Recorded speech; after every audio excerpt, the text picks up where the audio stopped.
네, 여러분 반갑습니다. 이렇게 비가 오는데 함께 해주셔서 감사하고요. 또 귀중한 자리에 불러주셔서 감사합니다. 40분에서 50분 정도 자녀 양육에 대한 이야기를 해보고자 합니다. 네, 이렇게 넘기면 될까요? 네. 잠깐만요. 네. 지금 말씀해 주신 것, 담임 목사님께서 소개해 주신 책으로 저를 소개할 수 있을 것 같아요. 저는 이제 자녀 양육과 진로와 소명이라는 이 두 가지 주제를 이제 함께 다루고 있는 사람입니다. 그리고 자녀 양육과 진로와 소명은 떼어낼 수 없는 주제라고도 생각을 합니다. 그러니까 아이들을 키울 때 자칫 잘못하면 부모가, 특히 이제 주 양육자이신 어머니가 이제 내 꿈은 없어졌고 너를 잘 키우는 것이 내 꿈이다, 이렇게 했을 때 그 관계가 별로 좋지 않게 가는 것들을 많이 보잖아요. 네, 그래서 하나님이 우리를 부르신 그 길은 어디고 그 방향성은 어디인가를 우리가 평생 놓지 않고 가야 될 것 같고요. 그리고 진로와 소명이라는 주제는 한 번에 발견되는 것이 아니라 전 인생을 걸쳐서 가는 여정이다. 그런 얘기를 계속 하고 있습니다.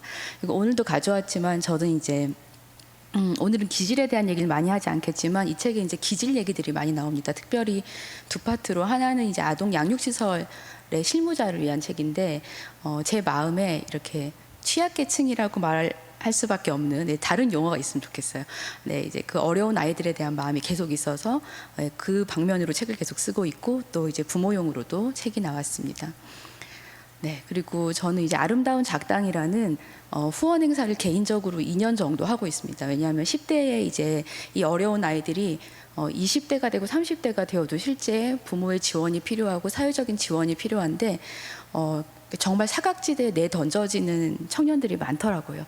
그리고 코로나 특별히 터지면서 삶의 의미를 잃어버리고, 사실은 그 20대에 지금 사망률 중에 자살률이 굉장히 높지 않습니까? 네, 그래서 이 청년들을 어떻게 우리가 이제 어른이 된 저희가 어떻게 지원할 수 있을까 해서 실험적으로 해보고 있고요. 네, 지금 이제 한번 모금하면 이제 그래도 저한테 이렇게 한 3천만 원 정도 모금해 주시더라고요. 그러면 이걸로 이제 1년에 아이들 10명에서 15명 정도를 어떻게 지원하는 것이 가장 아이들을 살릴 수 있는 길인가 계속 해보고 있고요. 그리고 저는 포항에서 지금 오두막 상담과 한대의 집을 열고 포항으로 작년에 이사를 왔습니다. 그리고 교회는 라이트하우스 경주를 섬기고 있어요. 네. 그리고 이제 저는 교육학과 상담을 전공하고 한국에서 상담 일을 하다가 남편과 결혼하고 첫 아이가 두 돌 때 아프리카 모로코로 선교사로 가게 됩니다. 여기서부터 제 인생이 이제 꼬였다라고 설명할 수 있는데요. 이제 그 전에는 어떻게 보면 제가 원했던 그런 삶을 살았던 것 같아요. 이거 하면 시험도 붙고 하고 싶은 일도 하고, 그래서 제가 사실은 청소년 상담 복지센터에 취업을 하면서는 나는 꿈을 1차적으로 이뤘구나, 이렇게 생각을 했었거든요. 미혼 때요. 네, 그런데 이제 이 모로코로 가면서 제가 극심한 혼란에 빠지게 됩니다. 내가 잘하고 좋아하는 것은 한국에 다 있는데 나는 여기 와서 아랍어를 배우면서 내가 이제까지 해왔던 상담이란 일을 할 수 있을 것인가? 그리고 또 자녀를 양육하고 있는데 이 아이를 키우는 것은 저에게 너무 힘들고, 그리고 되게 무의미하게까지 약간 느껴지더라고요. 그러니까 아이를 키우는 게 무의미하다는 것이 아니라 내 인생은 도대체 어디로 가는 것인가, 이런 고민들을 굉장히 많이 하면서 많이 이제 우울해졌죠. 이제 그 당시에 싸이월드 시절이었는데요. 지금 싸이월드 다시 복구되면서 여러분 사진들을 많이 건지고 계실 텐데, 그때 저희 어머니가 이런 글을 한국에서 보내주세요. 싸이월드로. 은진아, 왜 강이 굽이굽이 흐르는지 아니? 그 강이 어디로 가는지 모르지만 그 강이 흐르는 곳마다 생명의 꽃이 핀단다.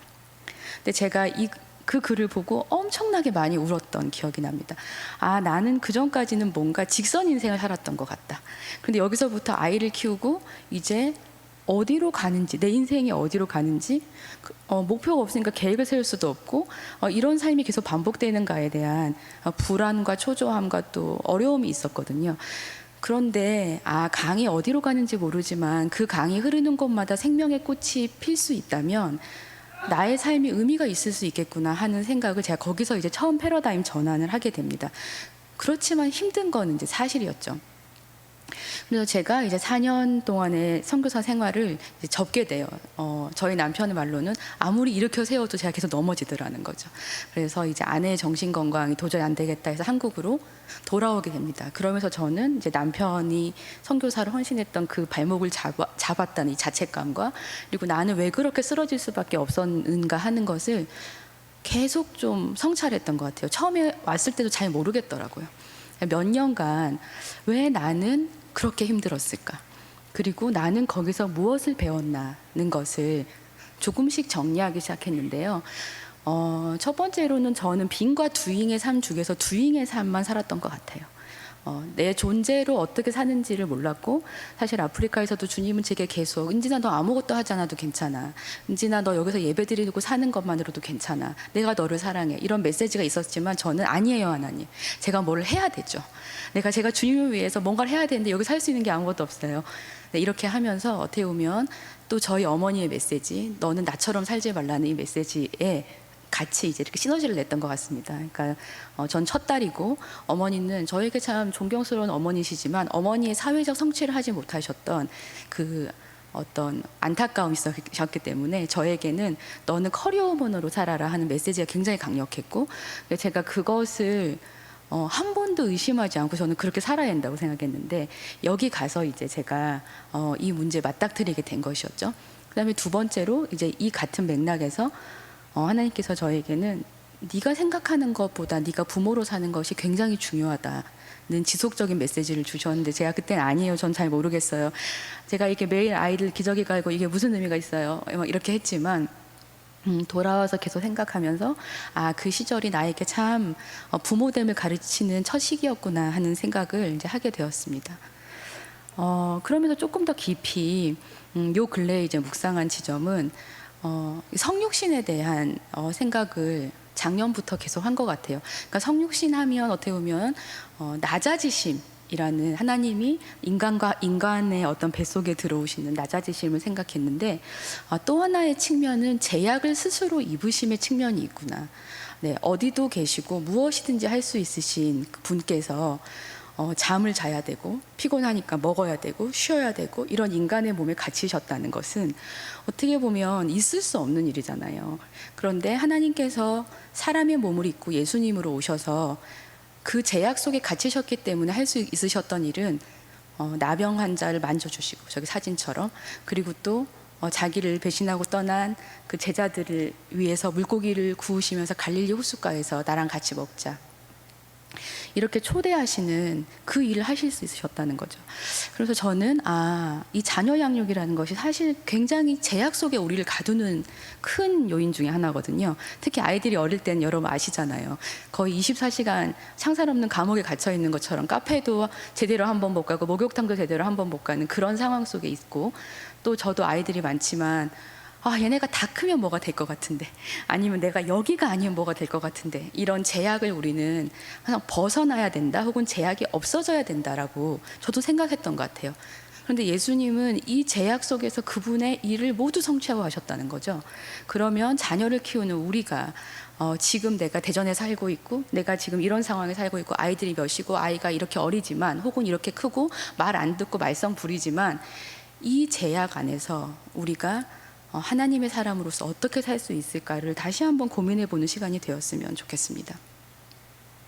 그래서 저는 이제 현재 아들 4명의 엄마입니다. 네, 아프리카 안 갔으면 있을 수 없는 일이죠. 네, 지금 이제 고3, 중2, 중1, 5학년 이렇게 산전수전 공중전을 겪는 이제 사춘기 아이들과 이제 조금 통과한 고3, 네, 그리고 지금 싫어요, 뭐예요, 그게 뭔 소리예요로 이제 3종 세트 시전하시는 5학년, 네, 이렇게 다 아웅다웅 살아가고 있고요. 네, 고양이 한 마리가 밑에 보이시죠? 네, 저의 유일한 위로가 되고 있습니다.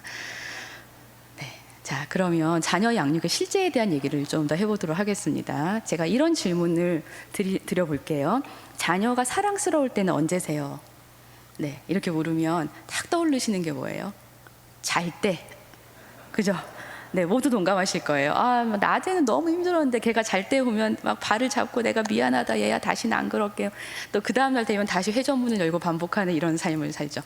네, 그 다음에 또 많이 나온 대답이 뭐냐면요, 사진으로 볼 때입니다. 네, 너무 예쁘잖아요. 그죠? 핸드폰에서 이렇게 볼 때. 네. 그래서 잘 때와 사진으로 볼 때 아이들이 예쁘다 하는 것은 이제 무슨 말이냐면 두 번째 질문. 아이에게 욱할 때는 얘가 나를 실제 건드릴 때. 내 말을 너무 안 들을 때. 아, 내가 기대한 바랑 다르게 갈 때. 네, 이때 우리가 자녀에게 욱하게 되죠. 그래서 오늘 강의의 제목을 부제로 자녀에게 욱하지 않으려면이라는 부제를 달기도 했는데요. 일단 자녀를 이해할 때는 일단 크게 세 가지의 틀로 생각을 해볼 수 있습니다. 물론 기질은 이것보다 훨씬 더 복잡하게 나누어지지만 일단 쉬운 애가 있다. 타고나면서부터. 그리고 타고나면서부터 굉장히 어려운 애가 있다. 이것을 이해할 필요가 있습니다. 저는 저희 첫째가 타고나면서부터 쉬운 아이였다는 것을 저희 둘째, 셋째를 키우면서 알게 되었어요. 그러니까 첫째는 그냥 우리가 보통 말하는 FM이다.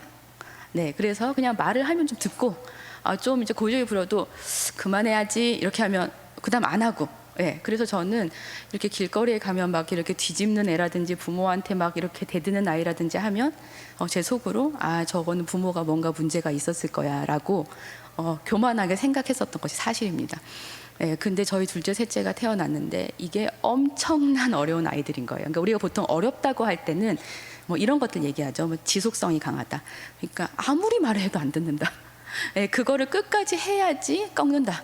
예, 그 다음에 또 감정의 분출성이 강하다. 뭐 그게 그렇게 화가 날 일이야. 근데 소리를 지르고 대굴대굴 구르고 짜증을 엄청 낸다. 또 너무 예민하다. 밤에 2시간 이상 잠을 안 잔다. 네, 이런 아이들 있잖아요. 예, 이럴 때 우리가 보통 이제 어렵다라고 얘기를 하고, 또 제가 부모님들 만나 뵈면은 어떤 아이가 어렵다고 하시냐면요. 사실 이 지점은 아이가 어렵다기보다는 부모에 해결되지 않은 문제인데, 아이가 화를 내거나 짜증을 내거나 욕을 하거나 이런 부정적인 감정을 분출할 때 너무 화가 난다는 분들이 있으세요. 네, 그런데 이런 경우는 얘기를 들어보면 부모님들께서 나는 되게 좋은 사람이야 라고 생각해 오신 경우들이 많더라고요. 난 되게 나이스하고 좋은 사람인데 네가 이렇게 해서 내가 너 때문에 너무 화가 난다.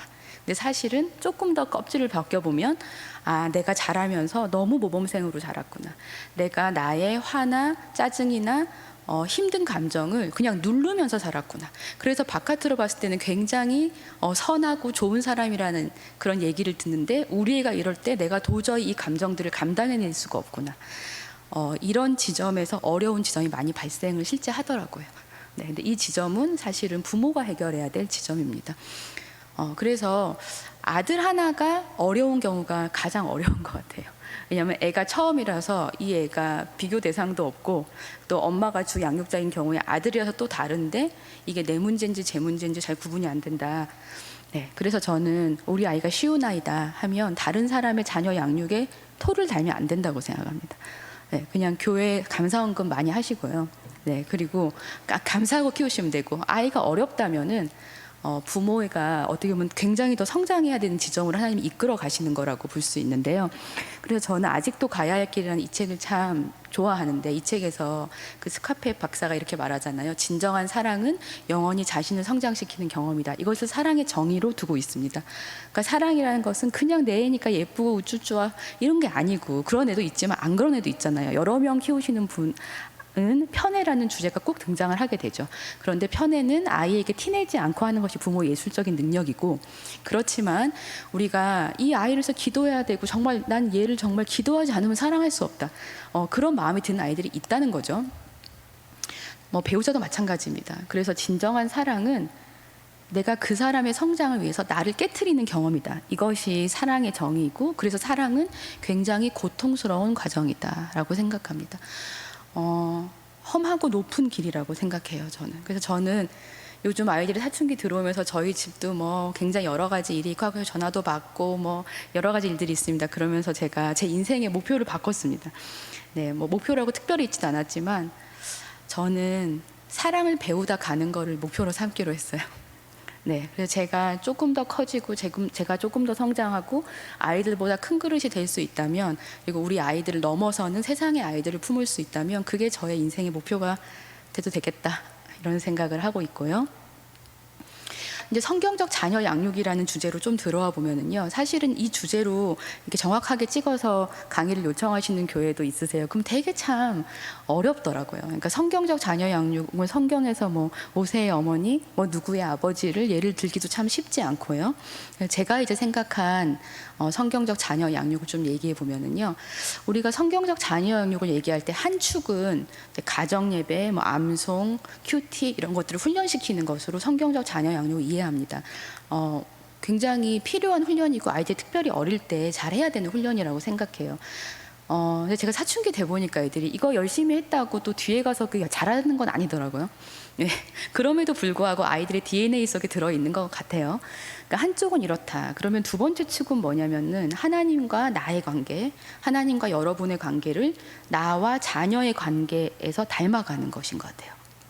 그렇게 된다면 내가 하나님을 어떻게 인식하고 경험하고 있는가가 굉장히 중요한 포인트가 됩니다. 만약에 하나님은 내가 잘못하면 막 벌 주시고 이렇게 검은 옷 입고 나와가지고 너 잘하나 안 잘하나 보자, 이런 어떤 그 처벌의 하나님으로 내가 그 하나님을 인식하고 있다면 우리 아이들이 하나님에 대해 벌 받지 않기 위해서 단도리를 쳐야 되고, 아이들을 뭐 거짓말 한 번 하면 이제 큰일 났다, 3살 버린 80까지 가는데 오늘 이걸 끝장을 내야 되겠다 하면서 아이들을 굉장히 엄격한 부모가 될 수가 있죠. 네, 그런데 아이들이 어릴 때 엄격함 어느 정도 필요하지만 우리가 하나님을 그런 하나님으로 인식하는 거랑은 다른 문제입니다.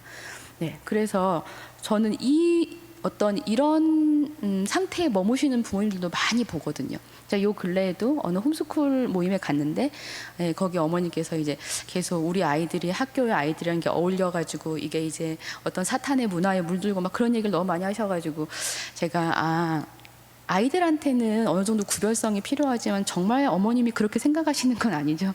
네, 그렇게 여쭤보기도 했는데요. 그러니까 여기서 이제 드리고 싶은 질문은, 하나님은 여러분에게 어떤 분이신가요? 어떤 하나님을 매일 경험하고 계신가요? 네, 그리고 하나님은 우리에게 뭐 이런 토기장의 공급자, 심판자, 특별히 사랑과 오래탐이 풍성한 분이라고 할 때 나와 우리 사이에서 일어나는 일들이 하나님과 나의 관계를 반영하는가? 그래서 자녀가 우리를 통해서 어떤 하나님의 모습을 보는가, 이것이 굉장히 중요한 지점이 아닐까 합니다. 그래서요, 저는 율법에서 시작해서 은혜로 마치는 것이 자녀 양육인 것 같아요. 이런 생각을 합니다. 처음엔 저는 아이들이 어릴 때는요, 이렇게 장사의 수중의 화살 이런 생각 많이 했어요. 그래서 이렇게 많이 있으면 또 좋고, 이렇게 세상의 각 영역에 화살을 탁 해가지고 정말 탁 꽂히면 좋겠다 이런 생각했는데, 지금은 드는 생각이 뭐냐면요, 화살이 안 나가려고 하면 보낼 수도 없구나. 네, 그리고 이 아이들이 우리를 십자가 앞으로 데려가는구나. 네, 아이들이 뭐가 잘 돼가지고 내가 뭐 어떻게 내가 화살을 저기다 꼽았다 이게 아니고, 아이들이 자라면서 부모를 계속 골고다 앞으로 데려가고, 주님 저는 진짜 못하겠어요. 하나님이 우리 아이의 주인이 되어주세요. 그리고 하나님께서 소망이 되어주세요. 하나님, 예수님이 저 때문에 그렇게 골고다 가신 게 제가 너무 이해가 됩니다. 이런 어떻게 보면 자녀 양육은 십자가로 가는 길 같아요. 거기에 참 큰 은혜가 있다고 생각하고요. 그래서 저는 자녀 양육은 아무도 자신할 수 없다. 제가 온라인 클래스를 통해서 20대부터 60대까지 70대까지의 많은 분들을 계속 만나왔어요. 제가 거기서 드는 생각은 뭐냐면요, 자녀 양육을 언제 성공했다고 말할 수 있을까 였어요. 네, 지금 저의 중간 결론은 뭐냐면요, 저는 저희 아이가 50대쯤 되면 알 수 있을 것 같아요. 제가 자녀를 정말 잘 키웠는지 안 키웠는지.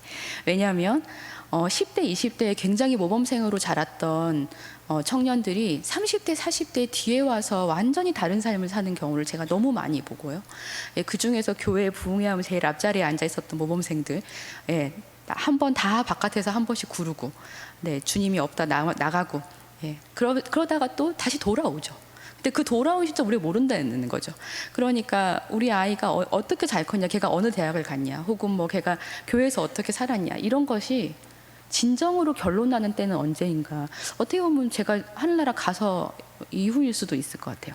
그렇기 때문에 아무도 자신할 수 없다. 누가 누구에게 손가락질하면서 쟤는 저 집은 애를 왜 저렇게 키웠을까, 저는 뭐 분명히 문제가 있을 거야, 그렇게 얘기할 수 있는 사실 아무도 없고요.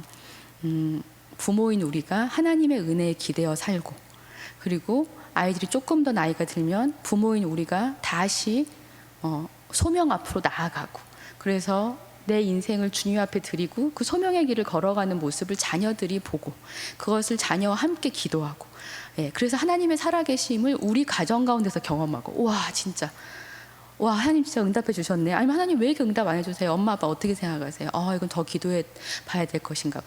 이런 얘기들이 있으면서 이것이 신앙의 전수의 과정이라고 저는 생각하거든요. 그래서 소명이라는 주제를 오늘 얘기하진 않겠지만, 많은 저명한 학자들이 소명의 발견 시기를 30대 후반 이후로 보지 않습니까? 그리고 저는 실제 많은 한국 분들을 만나면서는 40대 이상이라고 생각이 들더라고요. 왜냐하면 그 전까지 심리학자 융도 이렇게 말했잖아요. 인생은 40부터 시작이다.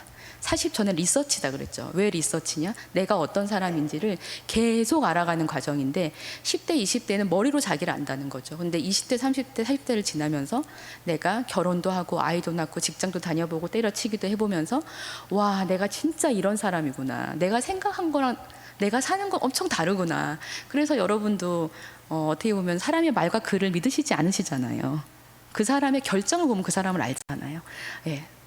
우리도 그렇게 알잖아요. 내가 이런 결정을 하는 사람이구나. 내가 자녀의 입시 앞에서 이런 결정을 하는 사람이구나. 그게 나잖아요. 그런 진실한 나를 알아가는 그 30대 중후반 혹은 40대 이후의 시점에서 하나님 우리를 다시 부르신다는 거죠. 그때 응답하느냐 안 하느냐는 또 우리에게 달려있죠. 그래서 저는 소명은 존재적인 용기와 늘 같이 간다고 생각합니다. 그래서 자녀 양육과 소명도 같은 라인을 타고 간다고 생각하고요. 그럼 자녀에게 욱하는 이유들을 이제 간단하게 설명해 보면요, 크게 훈육과 기질과 목표의 문제라고 생각합니다. 여기서 뭔가 이슈들이 생긴다는 거죠. 우리 아이 기초봉사에 잘 써놨습니다. 그래서 제가 오늘은 정말 핵심적인 것만 하려고 하는데 시간이 되는 만큼 해보도록 할게요. 일단 훈육은 생각하면 요런 자세를 떠올립니다. 부모가 아이를 뭐라 하고 애는 이제 듣기 싫은데 막 이렇게 있는. 그런데 훈육의 개념은 이것보다 훨씬 큽니다. 특히 이제 훈육의 가장 핵심적인 때는 미취학에서 초등 2학년 때까지라고 보고요. 그 다음에 조금 더 길어지면 초등학교 때 정도까지 훈육은 어느 정도 완성이 돼야 되죠. 왜냐하면 사춘기가 접어들면 이제 훈육보다는 관계에 정말 집중해야 될 때이기 때문에 그렇습니다. 그런데 훈육의 큰 원리를 히브리서를 통해 볼 수 있다고 생각하는데요. 이거 메시지 성경 버전이거든요. 왜냐하면 한국 성경 버전은 막 징계하고 채찍질 막 너무 강하게 나와가지고 제가 메시지 성경 버전 여러분께 읽어드리면, 첫 번째 원리는 하나님께서는 진정으로 우리에게 최선이 되는 일을 하고 계시다는 것입니다. 우리가 아이들에게 무엇을 가르칠 때, 무엇을 요구할 때 그것이 정말 이 아이에게 최선이 되는 것인지를 면밀히 살펴야 한다. 이것이 네가 그렇게 해야지 내가 욕을 안 먹고 내가 너를 잘 키웠다는 얘기를 듣는 것까지 포함되어 있다면 사실은 그것은 그러니까 이 아이에게만 최선이 되는 것은 아니에요. 그래서 이걸 분명히 구분하자. 자, 그 다음에 두 번째 원리는 세 번째 줄에 보면, 당장은 훈련이 즐겁지 않으며 본성을 거스른다고 느낍니다. 아이들을 훈육할 때 웃으면서 하는 부모는 아무도 없고, 또 웃으면서 훈육을 받는 아이도 없어요. 본성을 거스르죠. 본성은 내가 나의 주인이 되고 싶은 게 본성이고, 하나님은 내가 네 주인이 되겠다는 게 하나님 뜻이잖아요. 이 중간 과정을 부모가 하는 거 아닙니까? 그러니까 너의 주인이 너가 아니고, 너가 아는 것이 다가 아니고, 네가 때로 이해 안 될지라도 내 얘기를 들어라. 이것이 지금 이 훈련의 과정이잖아요. 이것을 지속적으로 해야 된다는 거죠. 그러면 잘 훈련받은 사람은 어떤 상을 받냐면 하나님과의 관계에서 성숙한 열매를 맺습니다. 그러니까 훈육이 잘 이루어진 가정은요, 아이와 부모 사이에서 성숙한 관계로 보상을 받습니다. 이것은 엄청난 보상이죠. 그런데 이 훈육이 초기 시절에 잘 이루어지지 않고 나중에 뒤에 가서 잡으려고 하면 그때는 육탄전이 이제 벌어지고 되게 힘들어진다는 거죠. 물론 할 수는 있습니다. 그만큼 노력이 필요하죠.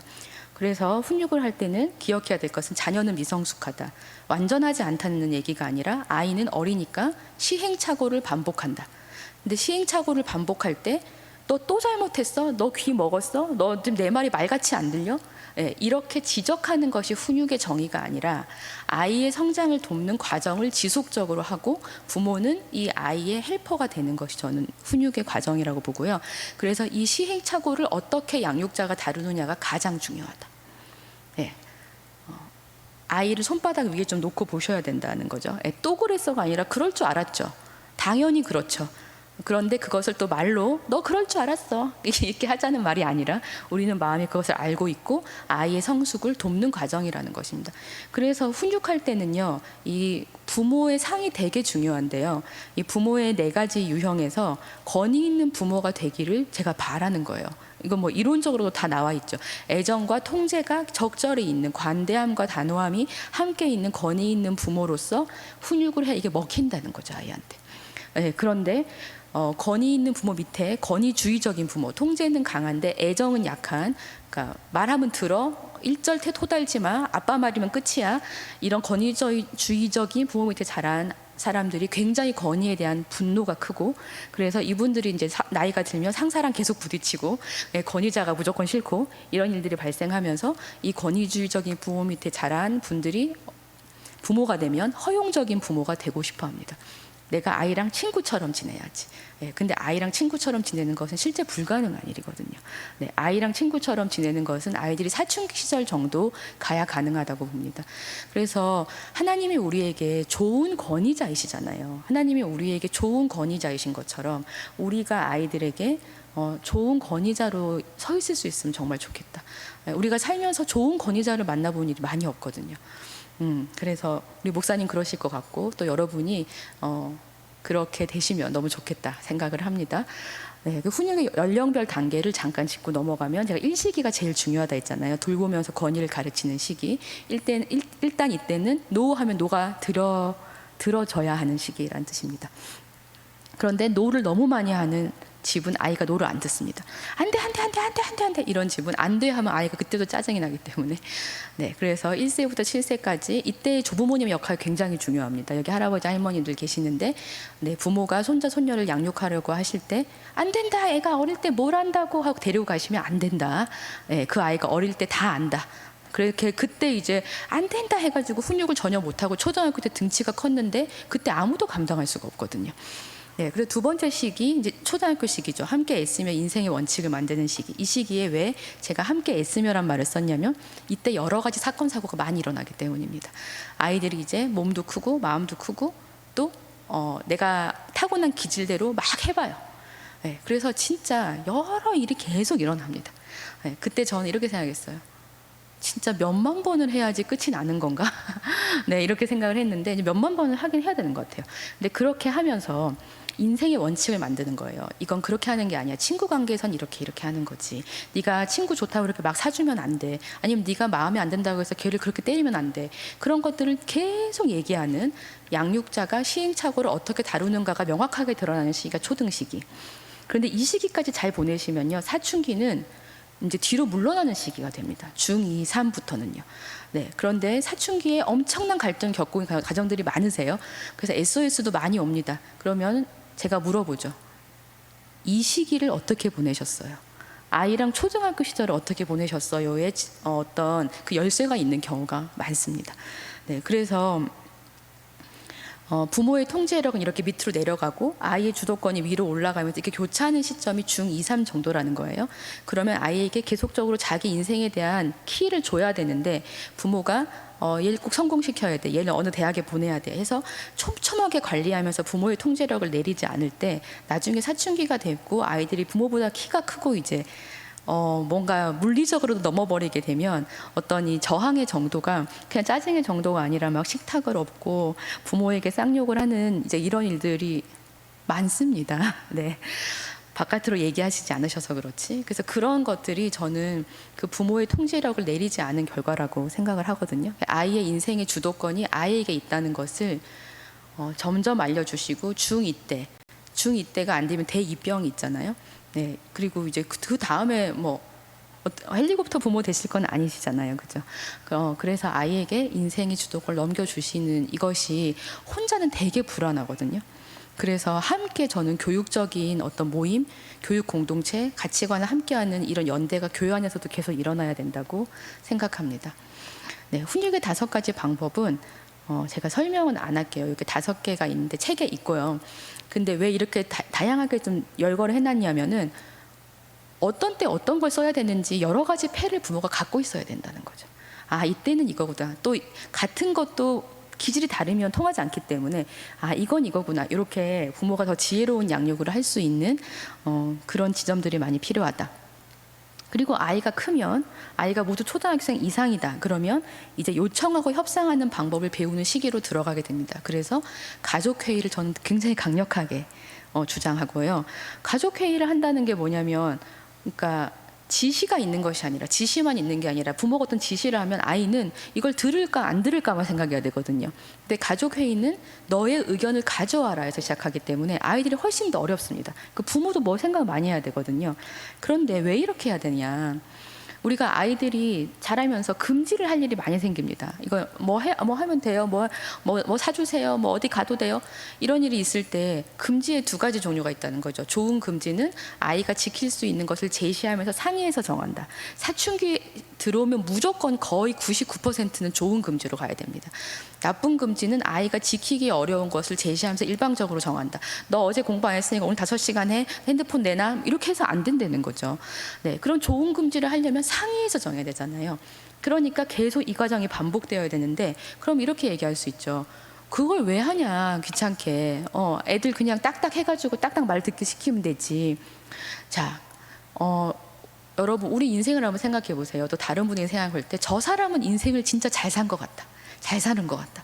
아니면 나는 이제까지 잘 살아온 것 같아. 이것을 무엇으로 볼 수 있냐는 거예요. 네. 한 사람이 인생을 잘 살았다는 것은 그 사람이 좋은 결정을 했느냐에 상당히 많이 좌우됩니다. 자, 그러면 특별히 좋은 결정 중에 두 가지 큰 결정이 있잖아요. 진로 결정과 배우자 결정. 네, 그리고 그 이후에 일어나는 무수한 결정들. 네, 우리 아이가 현명하게 살아가기를 원한다면은 좋은 결정을 내리는 방법을 익혀줘야 되는데, 이건 알려줄 수 있는 게 아닙니다. 우리가 그 아이 뭐 맨날 보고 있는 것도 아니잖아요. 아이가 자기의 삶에서 좋은 결정들을 할 수 있도록 훈련시켜줘야 되는데, 그것은 계속적인 사고와 결정과 그것에 대한 내가 지킬 수 있었는데 지킬 수 없었구나, 뭐 때문에 그랬구나, 내가 이래서 그렇구나, 이런 것들을 지속적으로 반복하는 과정 가운데 생긴다는 거죠. 그래서 가족회의를 하는 방법은 아주 간단합니다. 매주 하실 필요도 없고요. 아이가 뭐 해주면 안 돼, 뭐 이런 거 얘기해보고 싶어 하면 되고요. 방법은 이제 이런 거 물파스 같은 거 하나 들고 요거 든 사람만 얘기할 수 있다. 규칙은 이거 하나입니다. 네, 그러면 돌아가면서 서로 이야기하고 이 과정에 꼭 그날 결론이 안 나도 상관은 없어요. 이것을 정말 추천드리고요. 특히 중고생 있으신 집은 완전 필수고요.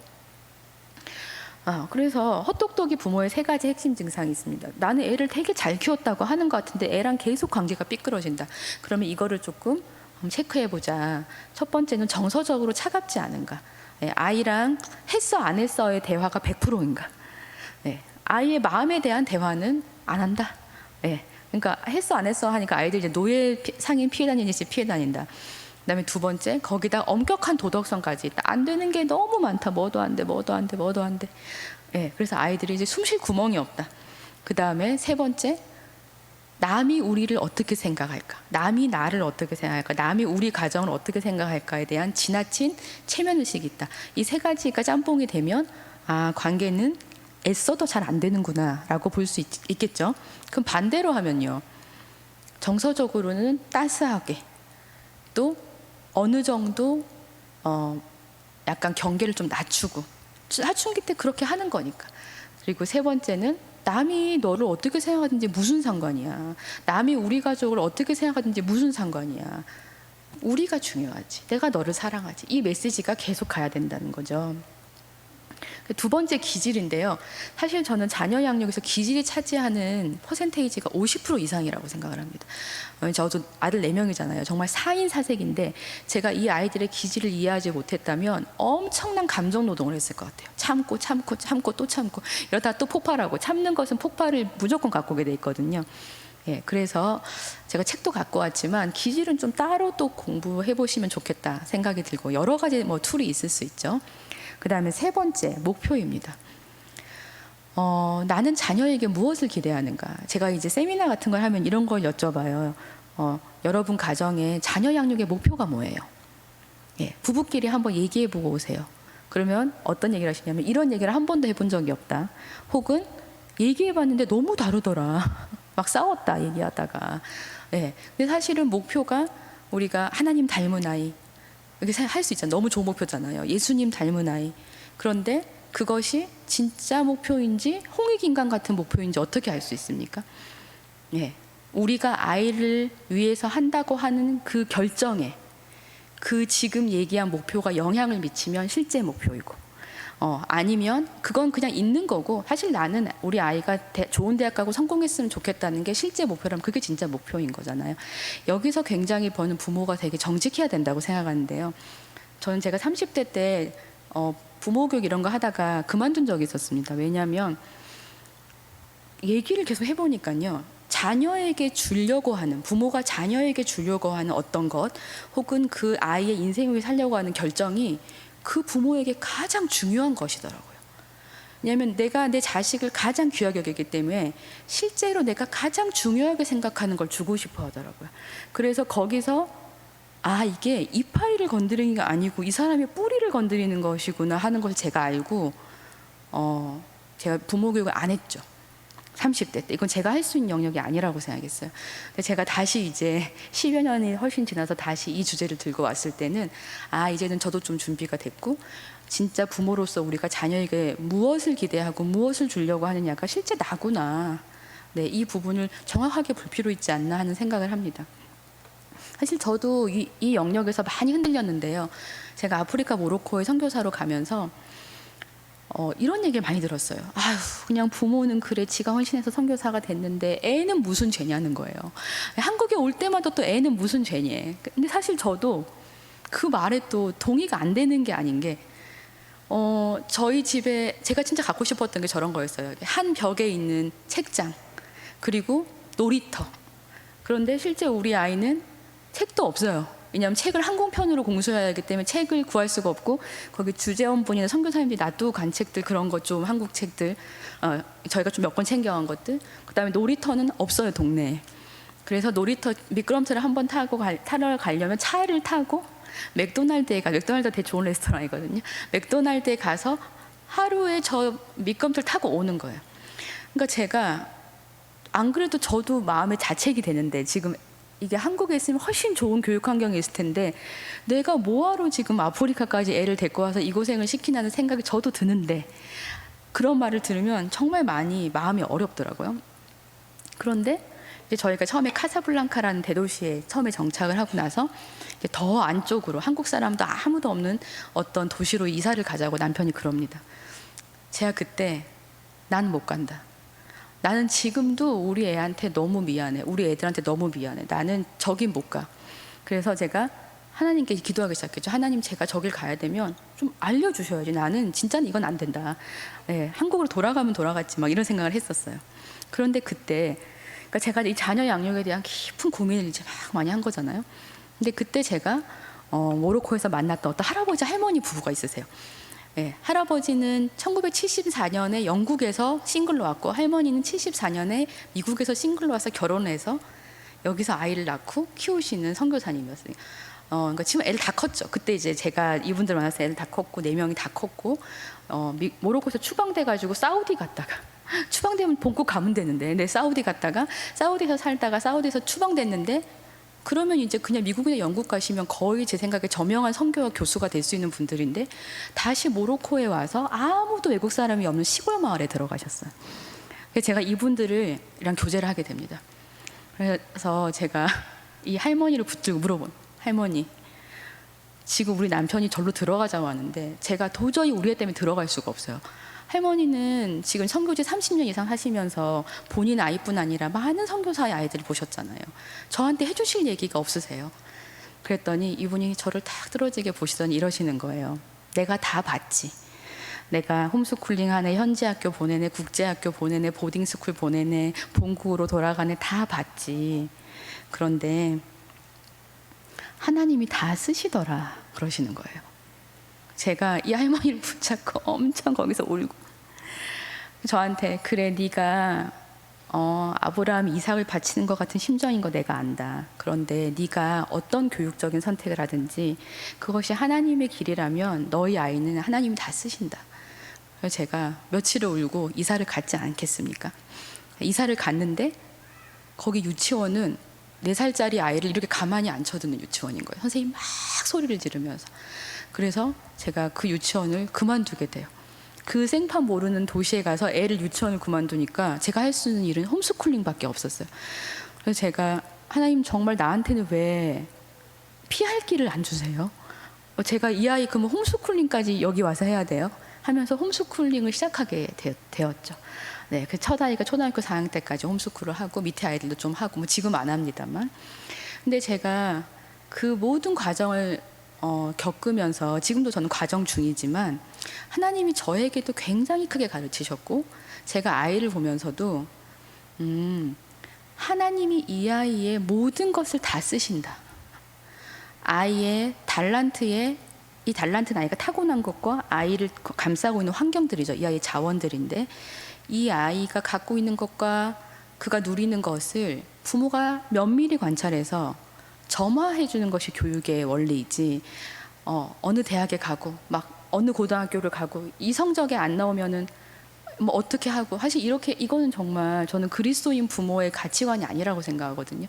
그래서 지금 저의 굉장히 큰 고민은 이 한국 교육 제도를 부정할 수는 없는데 이 한국 교육 제도 안에서 우리가 크리스찬으로서 어떻게 대안적인 모델을 가질 수 있을까? 그러니까 정치가는 물론 정치가나 교육계에 계신 분들은 지속적으로 이것을 바뀌는 것을 요구해야겠지만 또 한편에서는 이 아이들 정말 진짜 죽어가고 있거든요. 정말 특히 고등학교 가면 정말 저는 아이들이 너무 불쌍해요.